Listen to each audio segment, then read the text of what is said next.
அனைவருக்கும் வணக்கம். என்னுடைய லைஃப் ஸ்டோரி பத்தி வீடியோஸ் அப்லோட் பண்ணிட்டு இருக்கேன். முந்தைய வீடியோக்களோட லிங்க் எல்லாமே டிஸ்கிரிப்ஷன்ல கொடுத்துருக்கேன், பார்த்து தெரிஞ்சுக்கோங்க. என்னோட பெரியம்மா இறந்து மறுநாள் காலையில பெரியம்மாக்கு சாமி கும்பிடணும், அதுக்காக அங்க போறேன் அப்படின்ட்டு அம்மா சொல்லிட்டு இருந்தாங்க. எங்க அப்பா எதுவுமே வேணானும் சொல்லல, போகணும் சொல்லல. ஆனா எங்க அம்மா அவரோட பதிலை எதிர்பார்க்கல. இருந்தாலும் அங்க போறியே சாப்பாடு செஞ்சு வைக்கலன்ட்டு திட்டுவாங்கன்றதுக்காக காலையில டிஃபன் எல்லாமே ரெடி பண்ணி கொடுத்துட்டு இருந்தாங்க.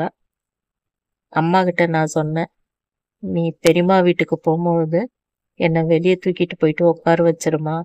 எதிரில எல்லாம் நிறைய பேர் அங்க இருக்கிறாங்க, மரம் எல்லாம் கிளீன் பண்ணிட்டு இருக்கிறாங்க, ஜேசிபி எல்லாம் வந்திருக்கு, அதெல்லாம் நான் பார்த்துட்டு இருக்கிறேன். நீ வரும்பொழுது நானும் வந்துடுறேன்னு. ஏமா அங்க வெயில் வந்துடுச்சுன்னா என்னம்மா பண்ணுவேன்?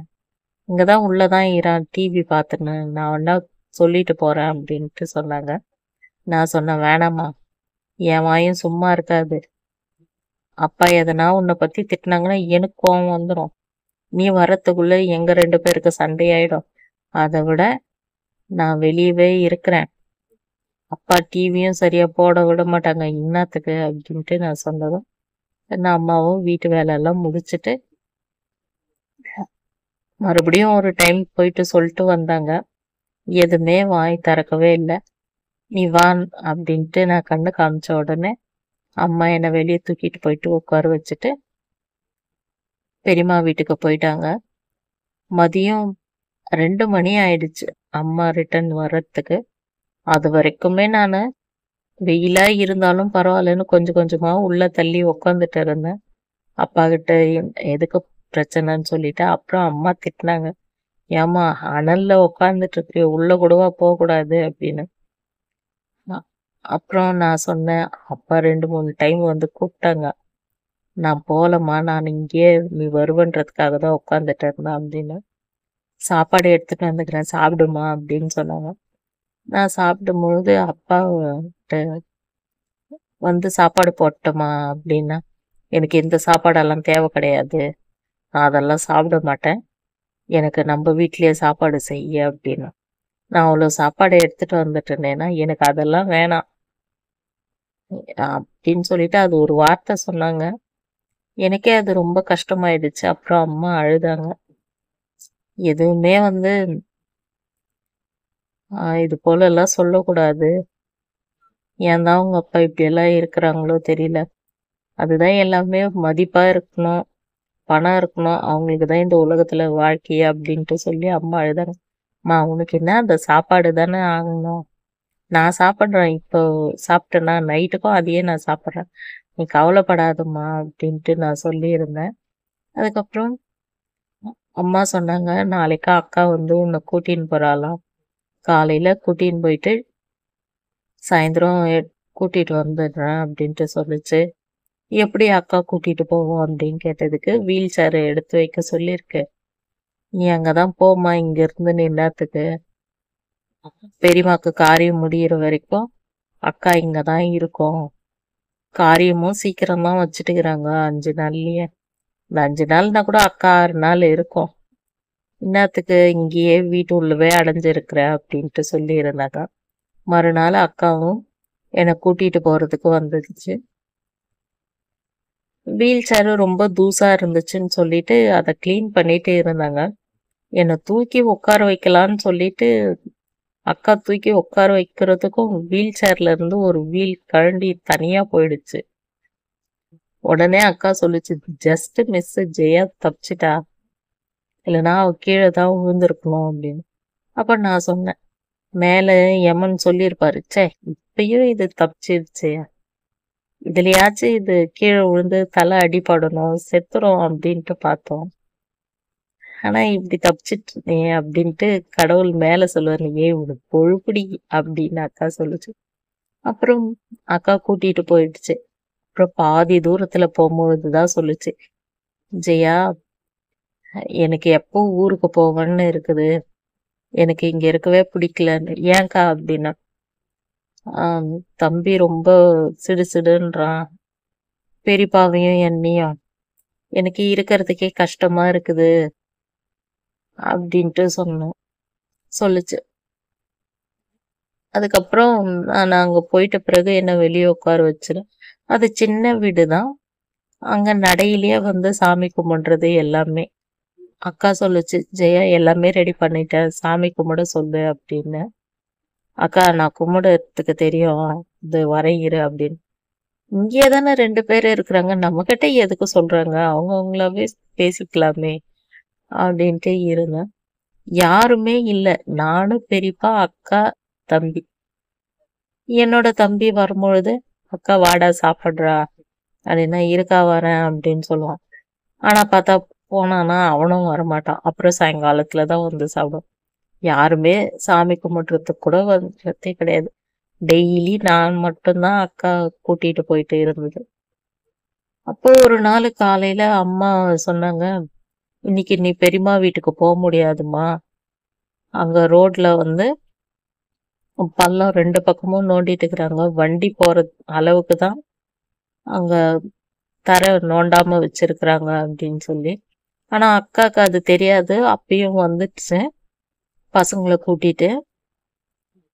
எப்படிம்மா கூட்டிட்டு போவ அப்படின்னு. நான் எப்படின்னா ஜெயாவை கூட்டிட்டு போறேம்மா, எனக்கு ஒரே ஒரு ஹெல்ப், நீ அந்த கடைசி ரோடு வரைக்கும் நீ வா கூடவே, அங்க மட்டும் வந்துட்டு நீ விட்டுட்டு நீ இப்படியே வந்துரு, நான் ஜெயாவை கண்டிப்பா பத்திரமா கூட்டிட்டு போறேன் அப்படின்னு.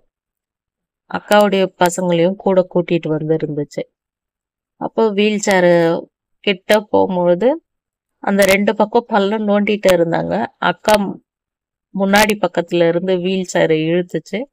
அம்மாவும் மெதுவா தள்ள சொல்லுச்சு. பயப்படாத ஜெயா, உன்னை ஏதோ பள்ளத்துல எல்லாம் தள்ளிட மாட்டேன் அப்படின்ட்டு அக்கா சொல்லிட்டே இருந்துச்சு. நான் பார்க்காத வரைக்கும் எனக்கு எந்த பயமும் இல்லை. வீல் சேருக்கு கரெக்டா அந்த ஜாரை விட்டுட்டு 2 பக்கம் நோண்டிட்டு இருக்கிறாங்க. நான் சும்மா இப்படி திரும்பி பார்த்தேன். ஐயோ சீக்கிரம் இது, எனக்கு பயமாகுது, தலை சுத்துது அப்படின்னு சொன்னேன். அப்புறம் அக்கா சொன்ன மாதிரியே வீல் சேர்ல பத்திரமா என்ன ரோடு கிட்ட கூட்டிட்டு போயிடுச்சு. அம்மாவும் அப்படி கிராஸ் பண்ணி போயிட்டாங்க. அதுக்கப்புறம் அக்கா என்ன சொல்லுச்சுன்னா, நம்ம எப்படி கிராஸ் பண்ண போறோம்க்கா, நீ பசங்களை ஃபர்ஸ்ட் அப்படிக்கா விட்டுட்டு வந்துடுறேன். அதெல்லாம் வேணாம், குழந்தைங்க கிட்ட சொல்லுச்சு, நீங்க 2 பேரும் வீல் சேர்ல 2 பக்கம் பிடிச்சுக்குங்க சித்திய, நான் வேகமா வீல் சேர் தள்ளும் பொழுது நீங்களும் வேகமா நடக்கணும் அப்படின்ட்டு சொல்லுச்சு. பசங்களும் அதே போல வீல் சேர் கூடவே வந்துட்டாங்க. அந்த நாளெல்லாம் ரொம்ப ஜாலியா போச்சு அக்கா கூட டெய்லி பேசுறது எல்லாமே.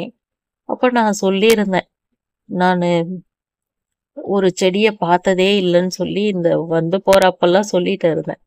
அப்ப அன்னைக்கு ஒரு நாள் பசங்க வந்து மாமா கூட போயிட்டு இருந்தாங்க. அக்கா மட்டும் என்ன வீல் சேர்ல இருந்து தள்ளிட்டு வரும்போது, இன்னைக்கு நான் உனக்கு ஒண்ணு காட்ட போறேன் அப்படின்னு சொல்லுச்சு. என்னன்னா, நீ வா அப்படின்னு. ஒரு இடத்துல வந்து வீல் சேரை நிறுத்திடுச்சு. உடனே நான் திரும்பி பார்த்தேன், ஏன்க்கா எதனா ட்ரெஸ் மாட்டிக்கிச்சான்னு. இல்ல அப்படின்னு சொல்லிட்டு, ஏதோ செடியில அறக்குறாங்க போல இருக்கு அப்படின்னு நினைச்சேன். ஓய் ஜெயா இங்க பாரு அப்படின்னு சொல்லுச்சு. என்னன்ட்டு பார்த்தா தொட்டாஞ்சனிங்கி செடி அப்படியே ஃபுல்லா கீழே இருந்துச்சு. அது தொட்டு பார்த்துச்சு அக்கா. எல்லாமே அப்படியே தொட்ட உடனே அப்படியே க்ளோஸ் ஆயிடுச்சு. ஏன்னா நான் அக்கா கிட்ட 2 நாளைக்கு முன்னாடிதான் சொல்லிட்டு இருந்தேன், இது வரைக்கும் அத்தை நான் பார்த்ததே கிடையாது அப்படின்ட்டு. ஆனா நான் வர வழியிலே தான் இருந்திருக்கேன், எனக்கு அது தெரியவே இல்லை. அக்காவும் வேலையில மறந்துடுச்சு. அது போகும்பொழுது ஜெயாக்கு காட்டணும் அப்படின்னு நினைச்சு அப்படியே வீல் சேர்ல நிக்க வச்சு, என்னுடைய அந்த ஒரு ஆசை என்ன ஒண்ணு, என்னால தொட்டு பார்க்க முடியல. அக்கா தொட்டு பார்த்ததுல நான் வந்து கண்ணால பார்த்தேன் அந்த செடி அப்படி சுருக்கமானது. அதுக்கப்புறம் பெரியம்மாவுடைய காரியம்லாம் முடிஞ்சு போச்சு. அதுக்கப்புறம் மறுநாள் இந்த நான்வெஜ் எல்லாம் செய்யறப்போ அக்கா சொல்லுச்சு, நாளைக்கு ஊருக்கு கிளம்பிடுவேன், இதோட நம்ம எப்போ சந்திப்போமோ தெரியல அப்படின்னு சொல்லி. அப்புறம் அன்னைக்கு மட்டும் சாயங்காலம் அம்மா வந்திருந்தாங்க. கொஞ்ச நேரம் அக்கா கிட்ட எல்லாம் பேசிட்டு, அது அக்காவும் அம்மாவும் பேசிட்டு வந்தாங்க, என்னை வீல் சேர்ல தள்ளிட்டே. நான் சொல்றேன்னு கஷ்டப்படாதம்மா. அப்பா கூட ரொம்ப நாளைக்கு உயிரோட இருக்க மாட்டாங்க அப்படின்னு. நீ என்னம்மா சொல்ற? எனக்கே அது தெரியும். எங்க அம்மா கூட்டின்னு போயிடுவாங்க எங்க அப்பாவ. எங்க அம்மா இல்லாம எங்க அப்பாவால இருக்க முடியாதும்மா அப்படின்ட்டு சொன்னாங்க. அதுக்கப்புறம் மறுநாளும் அக்காவும் ஊருக்கு எல்லாருமே கிளம்பி போயிட்டாங்க. ஃபோன் பேசுறதுக்கும் கிடையாது. ஏன்னா அக்கா எல்லாம் வேற இடத்துல வந்துதான் ஃபோன் பேசணும். எங்க பெரியப்பாவும் தனிமையில ஆயிட்டாங்க. என்னோட தம்பியும் அவன் வேலைக்கு போயிட்டு இருந்தான். எங்க பெரியப்பாக்கு சாப்பாடெல்லாம் ஆயா கடையில இருந்தே வாங்கி கொடுத்துட்டாங்க. ஒரு டைம் அக்காவும் வீட்டுக்கு வந்திருந்துச்சு. அப்போ அக்கா கிட்ட பெரியப்பா என்ன சொல்லியிருக்காங்கன்னா, யாருமே என்ன வந்து பார்க்க மாட்டேன்றாங்க. நான் தனியா இருக்கிறேன் அப்படின்ட்டு சொல்லும் பொழுது அக்கா திட்டியிருக்கு. அப்பா முன்ன அம்மா இருந்தாங்க, சித்தி வரும், ஆயாலாம் வருவாங்க. இப்ப நீ ஆம்பளை தானப்பா. உனக்கு தான் எல்லாமே ஓகேவா இருக்குல்ல. நீ காலையில எழுந்த உடனே அப்படியே ரோட்டுக்கா போயிட்டு உக்காந்துட்டு இரு. கொஞ்சம் தூக்கம் வர மாதிரி இருந்தா மறுபடியும் வீட்டுக்கு வா. மறுபடியும் சாயங்காலம் அப்படி ரோட்டுக்கு வந்துரு. என்ன பண்றதுப்பா? அம்மா இல்ல அப்படின்ட்டு சொல்லு. இதெல்லாம் வந்து மறுபடியும் எங்க வீட்ல வந்து சொல்லுச்சு. இது போல சொல்றாங்கம்மா அப்பா அப்படின்ட்டுன்னு.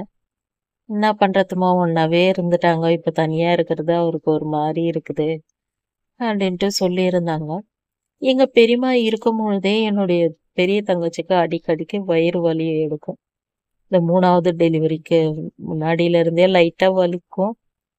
இது வந்து சரி சாதாரண வலி அப்படின்றது போலவே இருந்துச்சு. அதுக்கப்புறம் அங்கங்க செக்கப்க்கெல்லாம் கூட்டிட்டு போயிருந்தாங்க. பெரியம்மாவுடைய காரியத்துக்கு வரும்பொழுதெல்லாம் கூட ஆயா இந்த ஹாஸ்பிட்டல் போங்க, அந்த ஹாஸ்பிட்டல் போங்கன்னுவாங்க. இல்ல ஆயா, ஒரு இடத்துல பார்த்துட்டு இருக்கிறோம். அங்க சொல்றேன்னு சொல்லியிருக்காங்கன்னு. அப்போ ஸ்கேன் எடுத்து பார்த்ததுல தங்கச்சியோட கர்ப்பப்பையில கட்டி இருக்கு அப்படின்றது போல சொல்லியிருந்தாங்க. டேப்லெட் மூலியமா கரைக்க முடியுமான்ட்டு பார்க்கலாம் அப்படின்னு சொன்னாங்க. ஆனா என்னுடைய தங்கச்சிக்கு என்னதான் டேப்லெட் எல்லாம் கொடுத்தாலும் அந்த வலி செட் ஆகல. எவ்வளோ மாத்திரை. அதை பார்க்கும் பொழுதே கஷ்டமா இருக்கும். அப்போ ஒரு டைம் ஸ்கேனுக்கு அம்மா தான் கூட்டிட்டு போயிருந்தாங்க. 2 பசங்களையும் என்னுடைய தங்கச்சியும் கூட்டிட்டு போயிருக்கிறாங்க. அங்க போன உடனே எங்க அம்மாக்கு வந்து இந்த சுகர் டேப்லெட்லாம் சாப்பிட்றதுக்கு கொஞ்சம் மயக்கமாயிட்டு இருக்கு. அப்போ எங்க குட்டி பொண்ணு வந்து என்னோட தங்கச்சி கிட்ட சொல்லியிருக்கு. அம்மா, ஆயா தூங்கிட்டாங்க. நம்ம இப்படியே ஓடிடலாமா அப்படின்னு. உடனே எங்க அம்மா சொல்லியிருக்கிறாங்க, பர்செல்லாம் என்கிட்ட தாண்டி இருக்குது. எப்படி போயிடுவீங்க அப்படின்னு கேட்டதுக்கு, ஆயா நான் சும்மா சொன்னேன் ஆயா அப்படின்னு சொல்லிச்சான். அப்புறம் அம்மா கிட்ட டாக்டர் சொல்லியிருக்காங்க, கர்ப்பப்பை எடுத்தாதான் செட் ஆகும் போல இருக்குமா. ஏன்னா இது கட்டி வந்து கொஞ்சம் கஷ்டம்தான் அப்படின்ட்டு சொல்லியிருக்காங்க. அப்ப எங்க அம்மா அழுதாங்க. இவ்வளவு சின்ன வயசுலயே கர்ப்பப்பை எடுக்கணுமா அப்படின்னு சொல்லிட்டு. ஆனா கட்டி இருக்கிறதால எடுத்துதான் ஆகணும், வேற என்ன பண்றது. பசங்கள்லாம் தான் ஆயிடுச்சு, அதுக்கப்புறம் என்னன்னு சொல்லிட்டு என்னுடைய தங்கச்சிக்கு ஆஹ் இருந்தாலும் ஃபர்ஸ்ட் டேப்லெட் கொடுத்து பார்க்கலான்னு சொல்லி கண்டினியூவா கொடுத்துட்டு தான் வந்துட்டு இருந்தோம். அதுக்குள்ளதான் எங்க பெரியம்மாக்கு இது போல ஆயிடுவே. அப்பப்ப செக்கப்க்கு மட்டும் போயிட்டு வந்துட்டு இருந்தாங்க. அதன் பிறகு என்னுடைய பெரியம்மா இறந்து 45 நாள் பிறகு ஒரு கஷ்டம் ஆச்சு. அது என்னன்றதை தெரிஞ்சுக்கணும்னா அடுத்த வீடியோல சொல்றேன். இந்த வீடியோ பிடிச்சிருந்தா லைக் பண்ணுங்க.